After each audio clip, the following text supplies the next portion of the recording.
Selamat sore Pak dan teman-teman. Perkenalkan, nama saya Dian Sausilawani dengan NIM 2019-31182.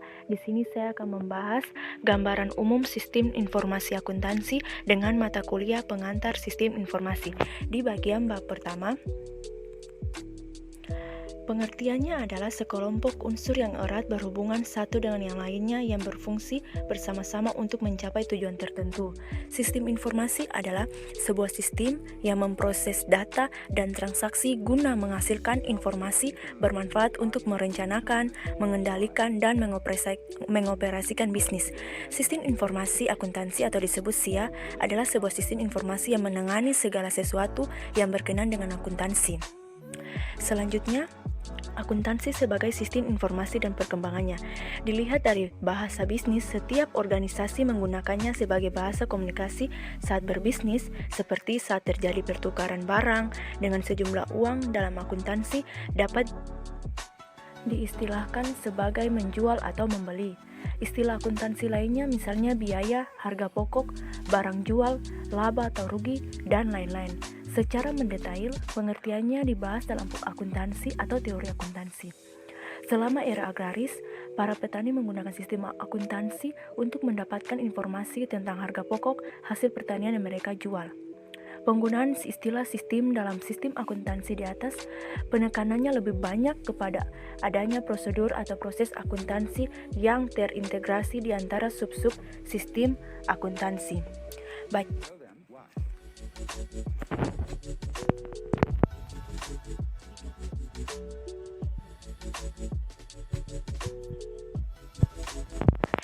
Next, di era industri, perusahaan membuat atau membeli barang untuk dijual, walaupun di proses yang dilakukan dan jenis biaya yang dikeluarkan sangat berbeda dengan proses di era agraris. Akan tetapi, mereka sama-sama ingin membandingkan beberapa biaya yang telah dikeluarkan dan penerimaan yang telah diterima.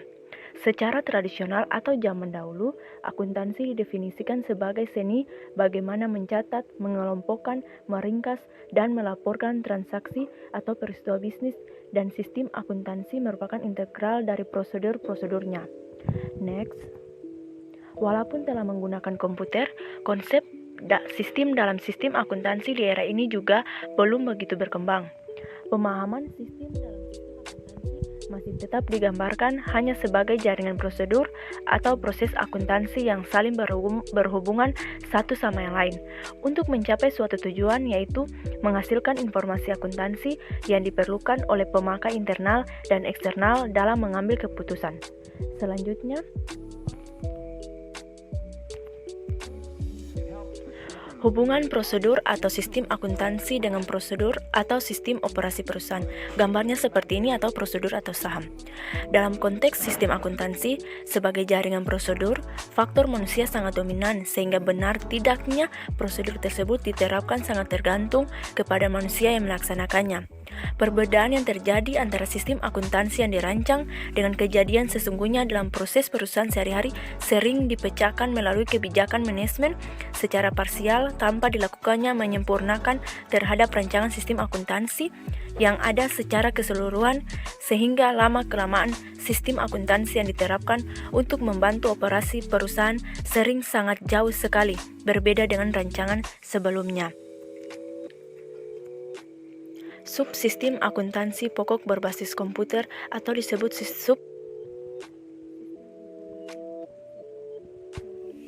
gambar seperti yang tertera di sini.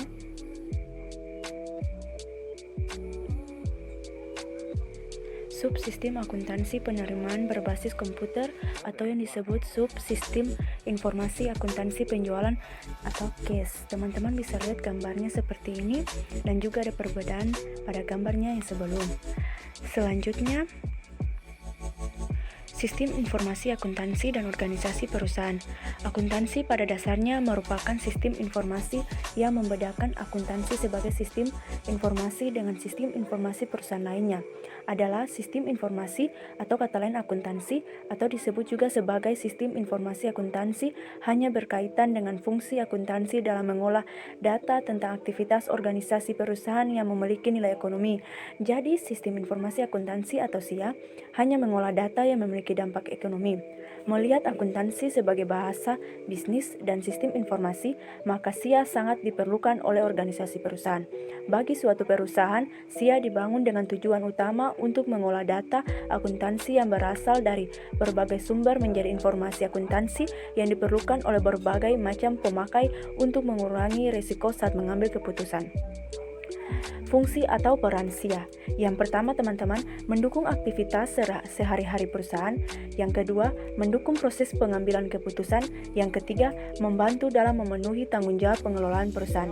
Kita masuk untuk mendukung aktivitas perusahaan sehari-hari. Suatu perusahaan agar dapat tetap eksis, perusahaan tersebut harus terus beroperasi dengan melakukan sejumlah aktivitas bisnis yang peristiwanya disebut sebagai transaksi seperti melakukan pembelian, penyimpanan, proses produksi, dan penjualan. Ada dua macam transaksi, yaitu transaksi akuntansi dan non-akuntansi.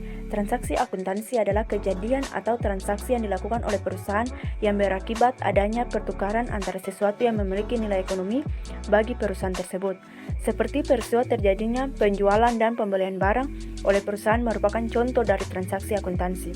Transaksi non-akuntansi adalah kejadian atau peristiwa yang terjadi dan dilakukan perusahaan tapi peristiwa tersebut tidak menimbulkan dampak pertukaran nilai ekonomi bagi perusahaan yang melakukannya.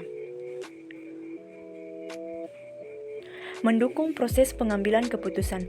Tujuan yang sama pentingnya dari SIA adalah untuk memberi informasi yang diperlukan dalam proses pengambilan keputusan. Informasi ini dapat diperoleh oleh perusahaan menerapkan sistem informasi manajemen atau yang disebut SIM, karena SIM merupakan sistem informasi perusahaan keseluruhan, sedangkan sistem informasi akuntansi merupakan bagian terbesar dari sistem informasi manajemen tersebut, dan informasi akuntansi yang dihasilkan bersifat detail. Yang berikutnya teman-teman, membantu pengelola perusahaan dalam memenuhi tanggung jawabnya kepada pihak eksternal.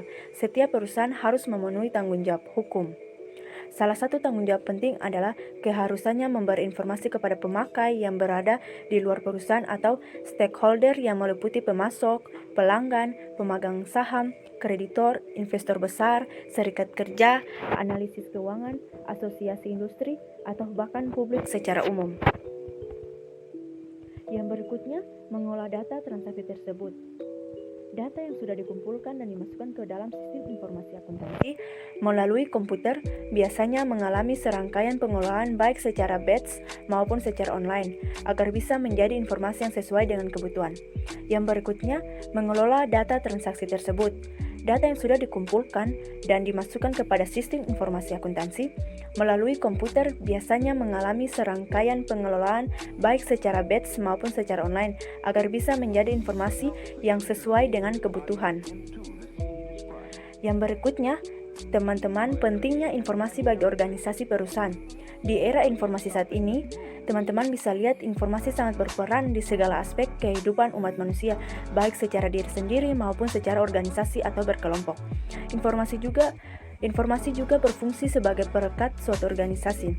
Semakin baik kualitas informasi dimiliki oleh suatu organisasi, maka akan semakin baik pula lah komunikasi yang terjadi dalamnya.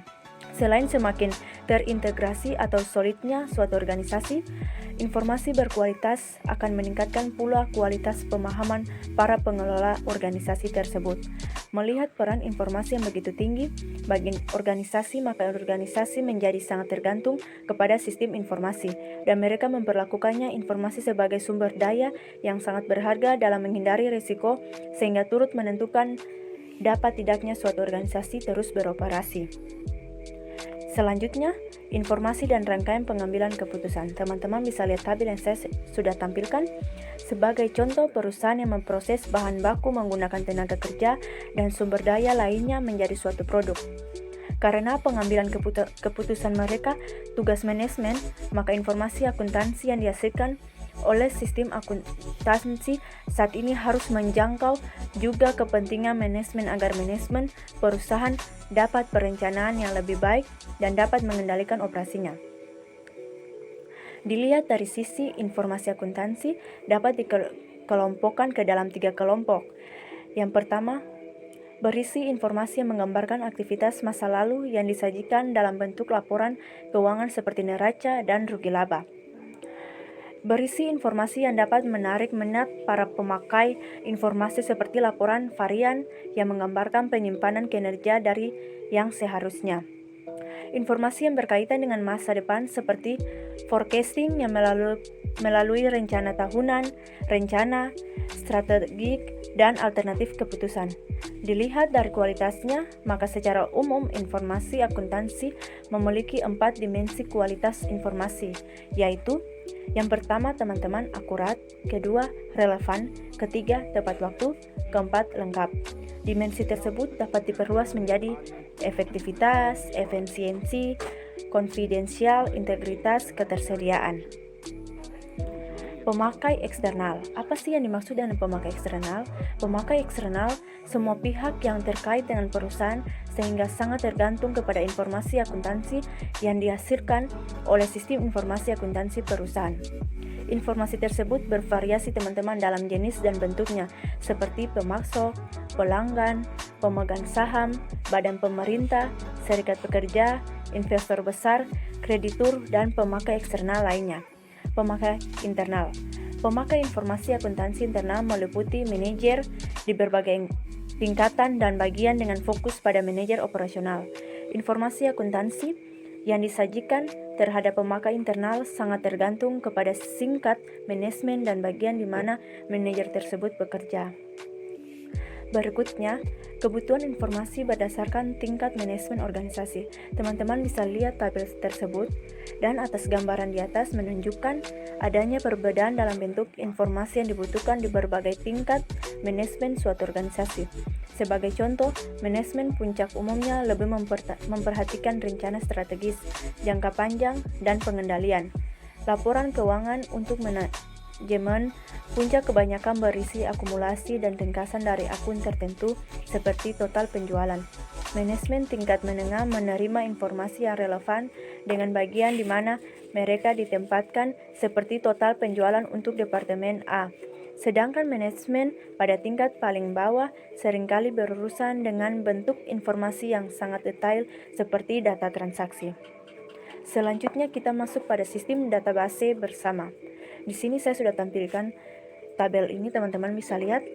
Pemanfaatan komputer untuk pengelolaan data akuntansi sering disebut juga komputer akuntansi. Secara ilmiah, istilah yang digunakan adalah pengelolaan data secara elektronik. Jadi, EDP dan komputer akuntansi pada dasarnya tidak berbeda. Selanjutnya, sistem informasi akuntansi dan manajemen. Organisasi perusahaan tidak hanya memerlukan informasi akuntansi saja. Banyak informasi lain yang diperlukan oleh organisasi perusahaan selain informasi akuntansi. Sistem informasi yang digunakan oleh suatu perusahaan di mana di dalamnya mencakup informasi keuangan dan non-keuangan disebut sebagai SIM atau SIM. Selanjutnya kita masuk pada pengendalian intern. Suatu perusahaan beroperasi dengan tujuan untuk mendapatkan laba. Banyak faktor yang mempengaruhi pencapaian laba tersebut, diantaranya efisiensi, efektivitas, pengendalian, dan risiko. Sebagai mahasiswa Fakultas Ekonomi jurusan akuntansi, saya juga pasti telah mempelajari pengendalian sebagai fungsi utama manajemen bersama dengan perencanaan dan pengembalian keputusan. Yang berikutnya adalah Enterprise Resource Planning. Enterprise Resource Planning adalah software paket terintegrasi yang dirancang untuk memberikan integrasi yang lengkap terhadap seluruh data yang terkait dengan sistem informasi perusahaan. Data digunakan oleh sistem yang ada di perusahaan untuk mendukung. Selanjutnya, software paket terintegrasi yang dirancang untuk memberikan integrasi yang lengkap terhadap seluruh data yang terkait dengan sistem informasi perusahaan. Data yang digunakan oleh sistem yang ada di perusahaan untuk mendukung aktivitas manajemen organisasi. Penting sekali para akuntan memahami semua sistem ini sebab mereka akan menjadi anggota tim yang menerapkan dan mengoperasikan ERP pada organisasi. Selanjutnya, kita masuk dalam materi ini. Dengan berkembangnya teknologi komunikasi dan komputer serta didorong oleh globalisasi, SIA atau Sistem Informasi Akuntansi saat ini tidak saja dituntut dapat melayani transaksi di lingkungan perusahaan tetapi juga dituntut untuk dapat melayani berbagai transaksi yang terjadi jauh di luar perusahaan melalui penggunaan e-business atau e-commerce atau e-business adalah aplikasi jaringan elektronik dengan memanfaatkan fasilitas internet untuk melaksanakan proses bisnis antara orang dan organisasi dengan organisasi. Selanjutnya, pengembangan sistem informasi akuntansi. Sistem informasi akuntansi tidak dapat muncul dengan sendirinya. Suatu perusahaan yang ingin memiliki sistem informasi akuntansi harus membangun sistem informasi akuntansi. Membangun sistem informasi akuntansi bukan hanya membuat program aplikasi akuntansi. Program aplikasi akuntansi atau software yang dihasilkan dalam pemrograman hanya merupakan salah satu bagian atau komponen dari sistem informasi akuntansi. Audit atau sistem informasi akuntansi. Audit sistem informasi merupakan aktivitas yang dilakukan untuk menilai apakah sistem informasi akuntansi merupakan aset yang terlindung, melindungi aset, memelihara integritas data, dan mendorong agar tujuan organisasi dapat dicapai secara efektif dan efisien. Kita masuk pada selanjutnya, belajar sistem informasi akuntansi. Seperti halnya sistem informasi, konsep pada awalnya bukanlah berasal dari hasil pemikiran bangsa Indonesia dengan budidaya yang dimilikinya. Karena itu pembahasan dalam buku ini dimulai dari penjelasan tentang sistem, konsep sistem, informasi, akuntansi, dan sistem informasi akuntansi. Penjelasan dilanjutkan dengan penjelasan konsep pengendalian intern dan risiko, komponen-komponen sistem informasi akuntansi dan integrasinya. Teman-teman bisa dilihat pengetahuan yang diperlukan atau diketahui berkaitan dengan sistem informasi akuntansi. Gambarnya seperti ini. Selanjutnya kita masuk pada bab 2 yaitu membahas tentang konsep dasar sistem. Sebelum kita masuk, apa sih yang dimaksudkan dengan sistem? Sistem adalah kumpulan atau grup dari subsistem atau bagian atau komponen apapun baik fisik ataupun non-fisik yang saling berhubungan satu sama lain dan bekerja sama secara harmonis untuk mencapai satu tujuan tertentu. Ciri-ciri sistem, teman-teman bisa dilihat pada gambar ini. Kalau sudah lihat, kita selanjutnya masuk pada tujuan sistem. Tujuan sistem merupakan target atau sasaran akhir yang ingin dicapai oleh suatu sistem. Sistem ada karena tujuan. Sistem dibangun agar tujuan tercapai, tidak menyimpang, sehingga risiko kegagalan bisa diminimalkan. Ciri-ciri atau kriteria dapat juga digunakan sebagai tolak ukur dalam menilai keberhasilan suatu sistem dan menjadi dasar dilakukannya suatu pengendalian untuk menjaga agar sistem selalu berjalan dengan yang diharapkan. Sebaliknya, makin konkret tujuan suatu sistem, maka makin jelaslah ciri-ciri serta kriterianya, maka makin mudahlah tujuan sistem tersebut untuk dicapai. Selanjutnya, sasaran yang ingin dicapai. Kita masuk pada batas sistem.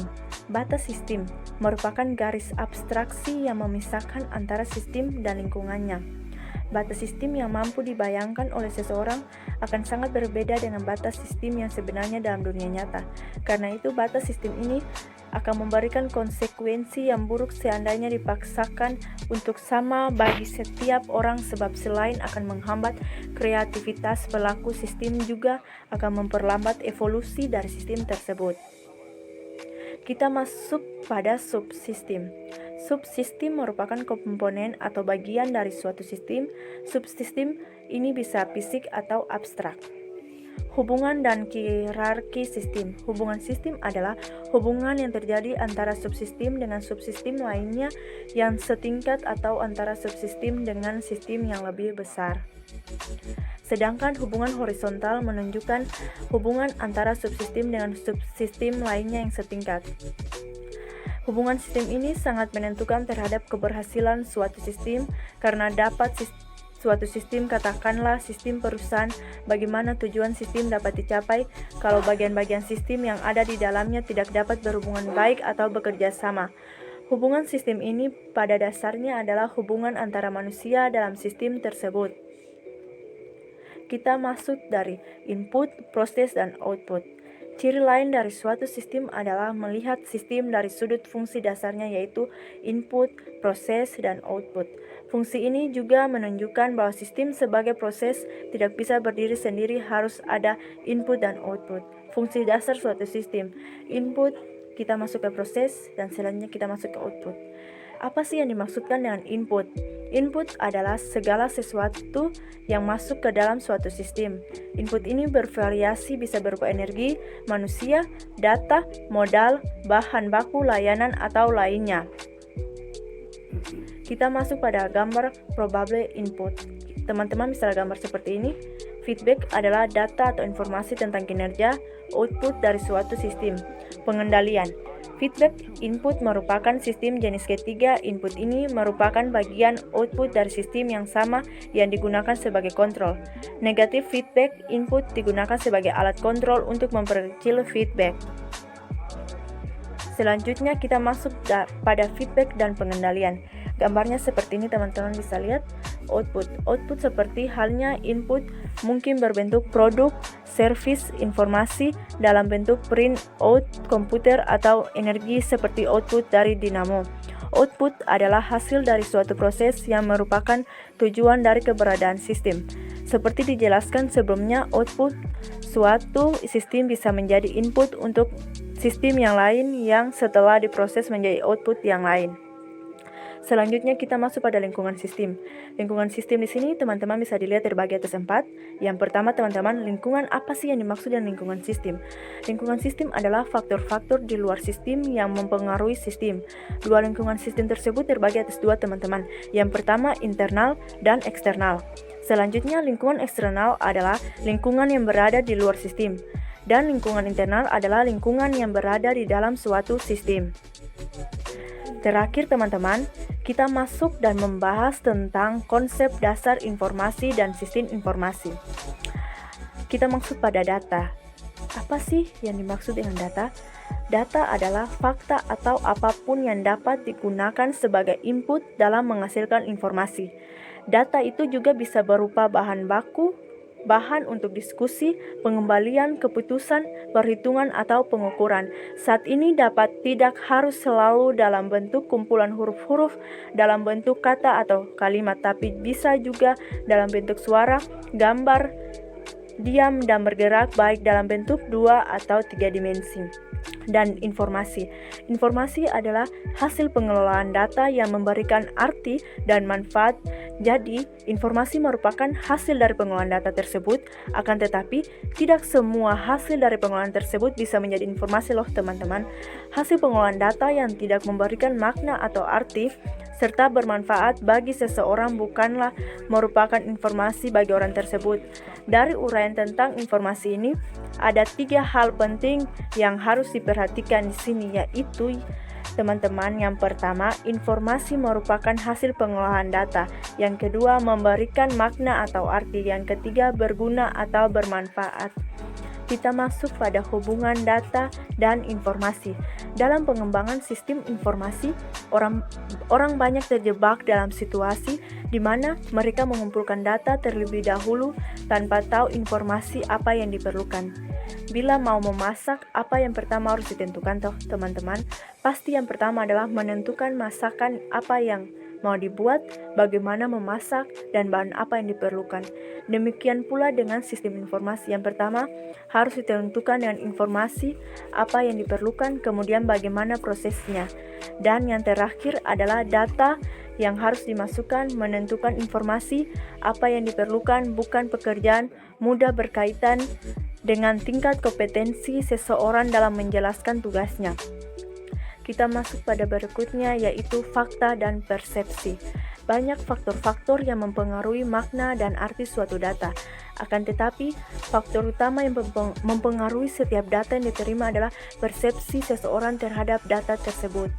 Matlin 1994 mengatakan persepsi sebagai sebuah proses yang menggunakan pengetahuan sebelumnya untuk mengumpulkan rangsangan dan memberikan makna atau fakta terhadap rangsangan tersebut.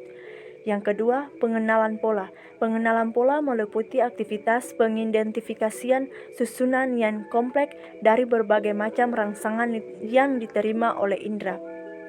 Yang berikutnya, perhatian atau attention. Perhatian adalah upaya seseorang untuk menghilangkan rangsangan lain. Dua macam perhatian. Yang pertama, perhatian yang terpecah. Yang kedua, perhatian yang terpilih. Kita masuk pada proses pengembalian keputusan. Proses pengembalian keputusan secara terus-menerus diteliti oleh berbagai disiplin ilmu, khususnya disiplin psikologi dan kecerdasan buatan.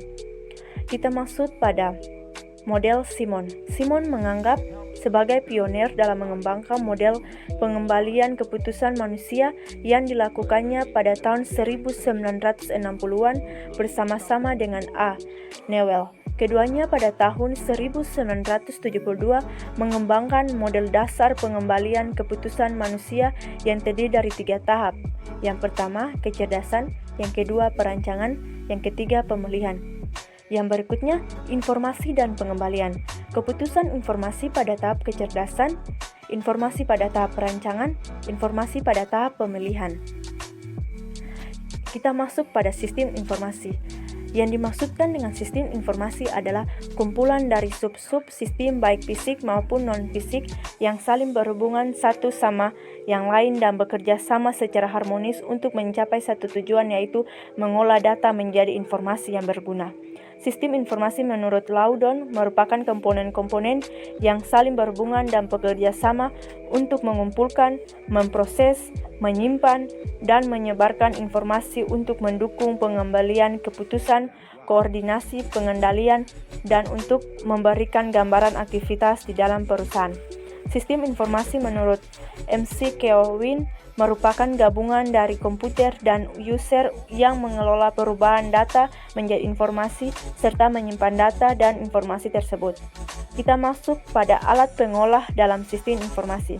Yang pertama, sistem informasi yang pertama ada di dunia adalah sistem informasi ciptaan Tuhan. Yang kedua, sistem informasi yang berpusat di otak manusia dikenal sebagai kognisi. Apa sih yang dimaksudkan dengan otak? Otak manusia itu memiliki dua macam memori, yaitu memori jangka panjang dan memori jangka pendek. Komponen sistem informasi berbasis komputer. Komponen sistem informasi berbasis komputer adalah hardware, software, brainware, prosedur, database, dan jaringan komunikasi. Sistem informasi dan organisasi. Komponen lainnya berdasarkan sistem organisasi adalah tempat kerja, budaya, kekayaan, dan pengaruh. Tempat kerja. Tempat kerja merupakan tempat di mana sumber daya manusia membuat dan memasarkan produk dan jasa.